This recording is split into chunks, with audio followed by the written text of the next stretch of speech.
مولاي صل وسلم دائما أبدا على حبيبك خير الخلق كلهم يا ربي صل عليه يا ربي صل عليه يا ربي صل عليه صلوات الله عليه. Assalamualaikum warahmatullahi wabarakatuh. Alhamdulillahirabbil alamin wassalatu wassalamu ala asyrafil anbiya'i wal mursalin sayyidina Muhammadin wa ala alihi wa ashabihi ajma'in. Amma ba'.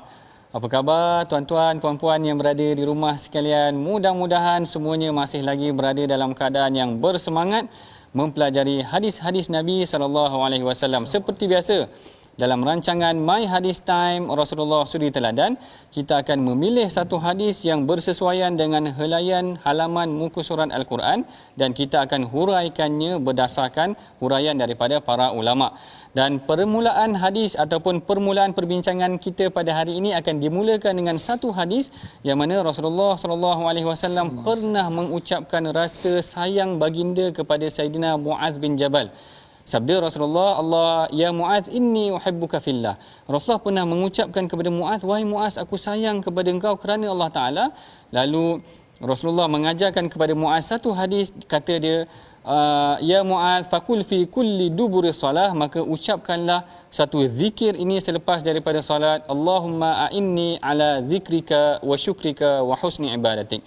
Iaitu zikir inilah yang diajarkan oleh Rasulullah sallallahu alaihi wasallam kepada Saidina Muaz, iaitu Allahumma a'inni ala zikrika wa syukrika wa husni ibadatik. Amalkan doa ini selepas daripada kita solat ataupun sama ada penghujung bacaan tahiyat kita, seperti mana yang diungkapkan oleh para ulama. Seperti biasa, bersama dengan saya pada hari ini Ustaz Husaini. Sihat? Saya alhamdulillah doktor. Doktor baca hadis tadi, saya teringat ada satu hadis lagi, kecintaan daripada oleh Nabi sallallahu alaihi wasallam kepada seorang sahabat ini, iaitu Sayyidina Talha ibn Barra. Kata Nabi sallallahu alaihi wasallam, inni uhibbuka hubban jamma. Sungguhnya aku sayang pada engkau ya Talha dengan kecintaan yang sangat tinggi. Masya-Allah. Maknanya mereka ni saling sayang menyayangi. Betul. Kerana Allah. Ya. Kerana Allah. Baik. Kalau tuan-tuan masih lagi ingat perbincangan kita sebelum ni mengenai tentang ayat kursi, tentang pemimpin, rakyat dan sebagainya, hari ini kita akan masuk lagi kepada topik yang sedikit kelainannya, ada kelainannya sedikit. Tapi sebelum tu mari bersama kita dengarkan dahulu bacaan yang akan disampaikan oleh Ustaz Husaini kita. Silakan Ustaz. Baik, insya-Allah tuan-tuan dan puan-puan yang dirahmati Allah, jom kita selak halaman yang ke-43. Ayat 258 surah Al-Baqarah, kita dengar apakah pesanan wahyu yang ingin disampaikan oleh Allah Subhanahu wa taala. Sama-sama kita ambil iktibar dan kita sampaikan kepada orang lain insya-Allah. A'udzubillahi minasyaitanir rajim. Alam tara ilal ladzi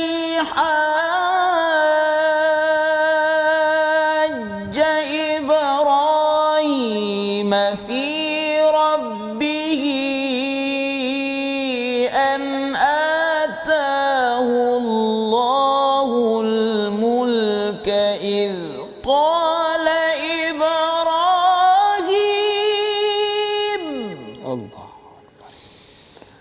إذ قال إبراهيم ربي الذي يحيي ويميت قال أنا أحيي وأميت قال إبراهيم فإن الله يأتي بالشمس من المشرق فأت بها من المغرب فبهت الذي كفر والله لا يهدي القوم الظالمين.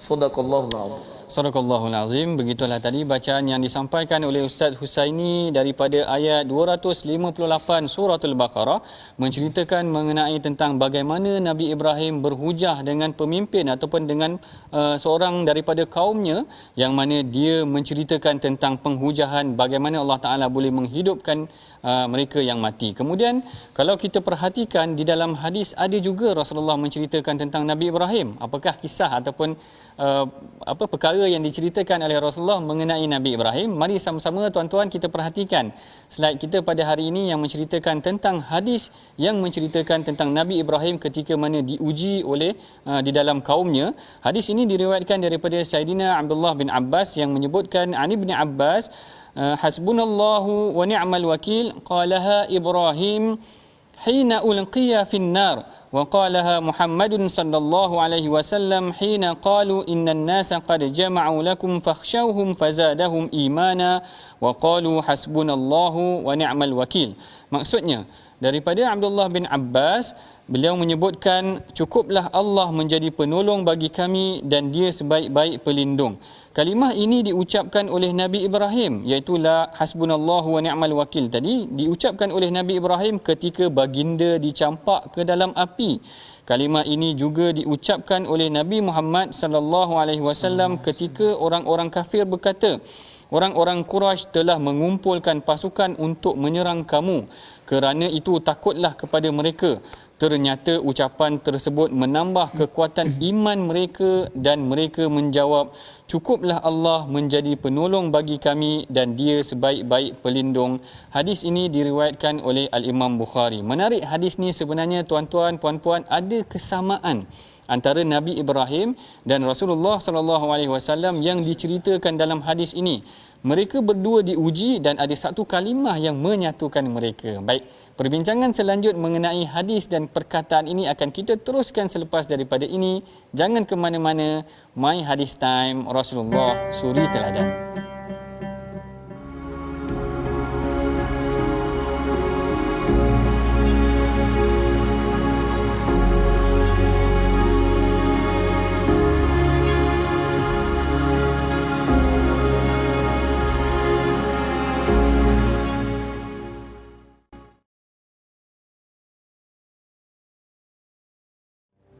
Alhamdulillah tuan-tuan dan puan-puan, kembali kita sekali lagi dalam My Hadis Time, Rasulullah Suri Teladan. Sebentar tadi kita telah pun mendengar hadis yang dibacakan oleh Dr. Sanusi mengenai dengan pertolongan Allah Subhanahu wa taala kepada Nabi Ibrahim alaihi salatu wasallam, dan kesamaannya bersama dengan Nabi kita junjungan besar Muhammad sallallahu alaihi wasallam, diucapkannya hasbunallahu wa ni'mal wakil, cukuplah Allah sebagai penolong kami. Dan kita hari ini kita nak tengok pula siapakah perawi hadis yang meriwayatkan hadis yang dibacakan sebentar tadi. Tidak lain dan tidak bukan iaitu Sayyidina Abdullah ibnu Abbas. Kalau tuan-tuan dan puan-puan ingat lagi, ya doktor ya. Nama sahabat ini diulang ada beberapa kali juga. Betul. Ya. Banyak kali dah ya kita ulang, iaitu Sayyidina Abdullah ibnu Abbas ini merupakan sepupu kepada Nabi sallallahu alaihi wasallam ya. Dan ada satu doa khas yang diberikan oleh Nabi kepada Abdullah ibnu Abbas, iaitu Allahumma faqihhu fid din wa 'allimhu ta'wil. Ya Allah ya Tuhan kami, mahirkan dia, ya, berikanlah dia kefahaman dalam agama dan berikanlah kefahaman dalam takwil, doktor. Inilah kelebihan yang diberi oleh Sayyidina Abdullah bin Abbas sehingga menjadi satu ulama yang sangat hebat, doktor. Masya-Allah. Maknanya Ustaz ni memang ingat perbincangan kita sebelum ni. Kita pernah ceritakan tentang Abdullah bin Abbas, iaitu Rasulullah pernah mendoakan dia Allahumma faqihhu fid din.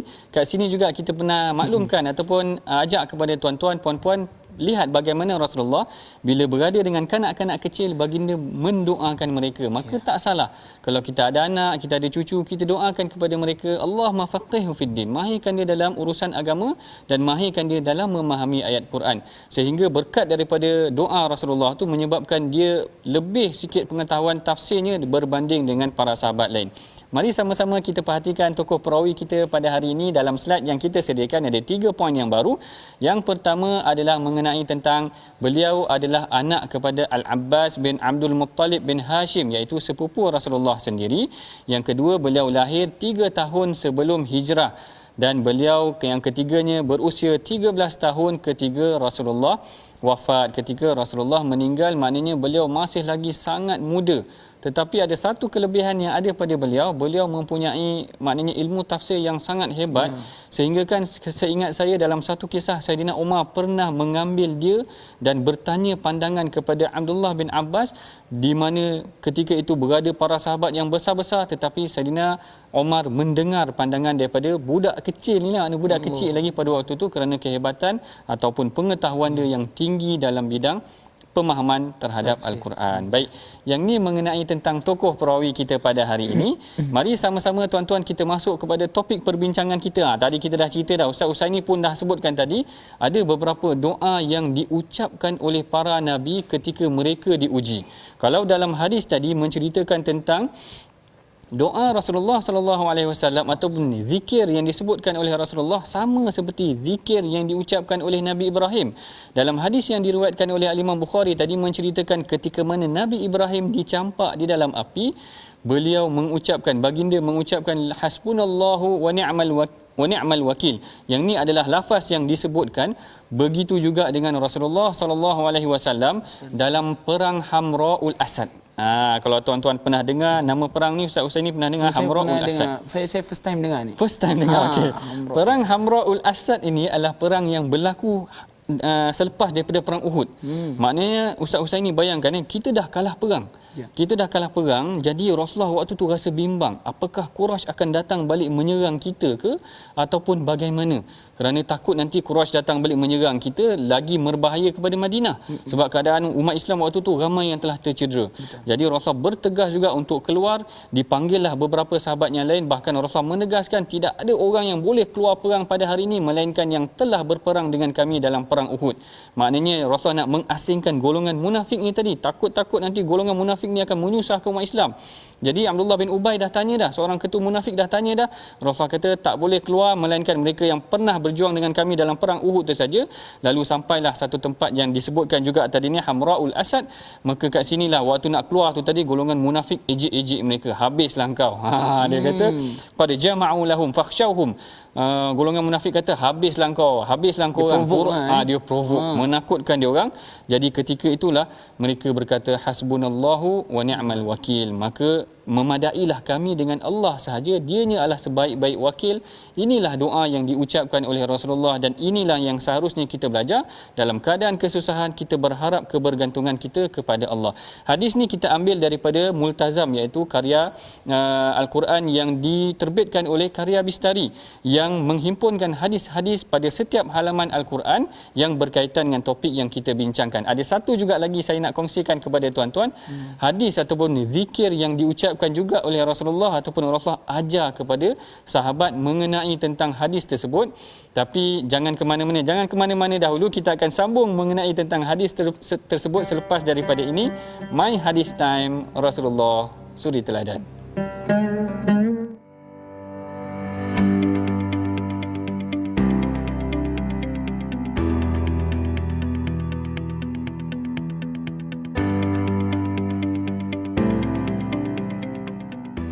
Alhamdulillah, bertemu kita lagi dalam perbincangan mengenai doa ataupun zikir yang dibacakan oleh para nabi ketika mereka diuji.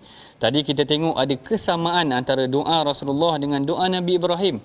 Jika mana mereka diuji, mereka mengucapkan hasbunallah wa ni'mal wakil, maka itulah doa yang seharusnya kita ucapkan ketika mana kita berada dalam keadaan yang susah. Macam tu juga kalau tuan-tuan masih lagi ingat, dalam Al-Quran ada menceritakan tentang doa Nabi Yunus, Zunnun, ataupun doa Nabi Yunus. Yang ni yang disebutkan oleh Rasulullah dalam sebuah hadis yang sahih, yang menceritakan, dia kata da'watu Zunnun idh da'a wa huwa fi batnil hut, iaitu doa Nabi Yunus ketika mana dia melafazkan ketika dia berada dalam perut ikan, iaitu la ilaha illa anta subhanaka inni kuntu minadh zalimin.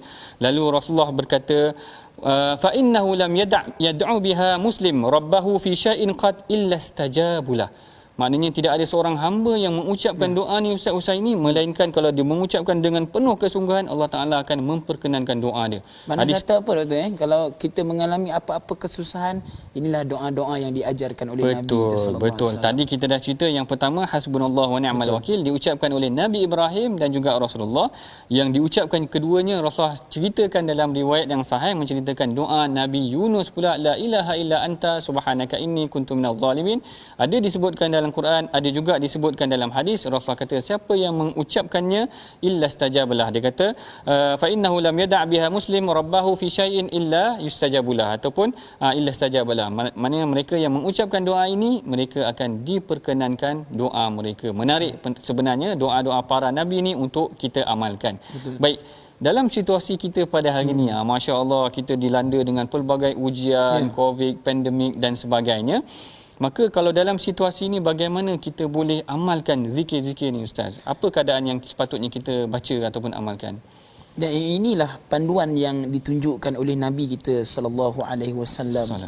Bagaimana kesusahan yang melanda kepada diri kita, keluarga kita, anak-anak kita terutamanya sekali, lebih-lebih lagi dalam musim COVID ni betul ya. Bagaimana Nabi sallallahu alaihi wasallam mengajar kita zikir-zikir yang orang kata mungkinlah tidak, dia akan menolong kita dan seterusnya mententeramkan hati kita yang gundah gelana. Masya Allah. Sepertinya hasbunallah wa ni'mal wakil.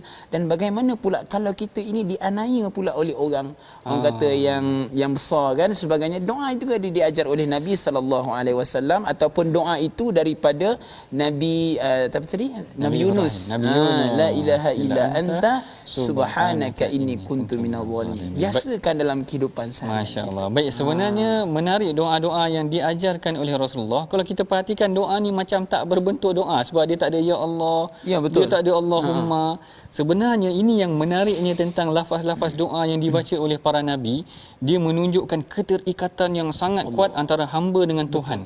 Maknanya tak payah Allahumma dah, terus hasbunallah. Cukuplah kami dengan Allah, ataupun la ilaha illallah, tak ada Allah dah. Aku adalah hamba yang zalim, maknanya merendah diri dan mengiktiraf, mengangkat Allah Ta'ala sebagai Tuhan yang Maha Agung yang tempat kita bergantung. Cantik doa yang diajar oleh Rasulullah kepada para sahabat, yang doa yang dibacakan oleh para nabi buat kita semua mengambil pedoman. Baik, kita telah pun hampir sampai ke penghujung rancangan. Sebelum kepada penutup, mari sama-sama kita baca pengajaran dan resolusi yang kita boleh pelajari pada hari ini. Yang pertama, iaitu setiap Muslim hendaklah menjadikan Allah sebagai tempat pergantungan. Ini yang paling pertama yang tadi. Dan yang kedua, mengambil iktibar daripada kesusahan para nabi ketika mereka menyampaikan Islam. Dan yang ketiganya, mengamalkan doa para nabi yang terdapat dalam Al-Quran dan hadis. Tuan-tuan, puan-puan yang dirahmati Allah sekalian, sebenarnya dalam Quran banyak doa yang dibacakan oleh para nabi dan para nabi dan rasul yang disebutkan. Mudah-mudahan kita boleh mengamalkan daripada doa-doa tersebut. Seperti biasa, sebelum kita mengakhiri pengajian kita pada hari ini, mari sama-sama kita menyumbang kepada tabung gerakan Al-Quran. Tabung yang kita gunakan untuk merancangkan, memperkasa program-program pengajian Al-Quran dan hadis. Mudah-mudahan sumbangan tuan-tuan sentiasa diberkati dan dirahmati Allah, menjadi amal jariah buat kita semua. Baik, bagi mengakhiri pengajian kita pada hari ini, mari sama-sama kita mengangkat tangan berdoa. Mudah-mudahan Allah Ta'ala memberkati kita, menjadikan kita orang yang rapat dengan Allah Ta'ala. Setiap kebergantungan kita hanyalah kepada Allah. InsyaAllah tuan-tuan dan puan-puan, ayuh sama-sama kita mengangkat tangan berdoa kepada Allah Subhanahu Wa Taala. Mudah-mudahan Allah Subhanahu Wa Taala memberikan kita kekuatan dan istiqamah dalam kita menunaikan ibadah kepadanya, insya-Allah. Bismillahirrahmanirrahim. Hasbunallah wa ni'mal wakil, ni'mal maula wa ni'man nasir. Hasbunallah wa ni'mal wakil, ni'mal maula wa ni'man nasir. Hasbunallah wa ni'mal wakil, ni'mal maula wa ni'man nasir. Hasbunallah wa ni'mal wakil, ni'mal maula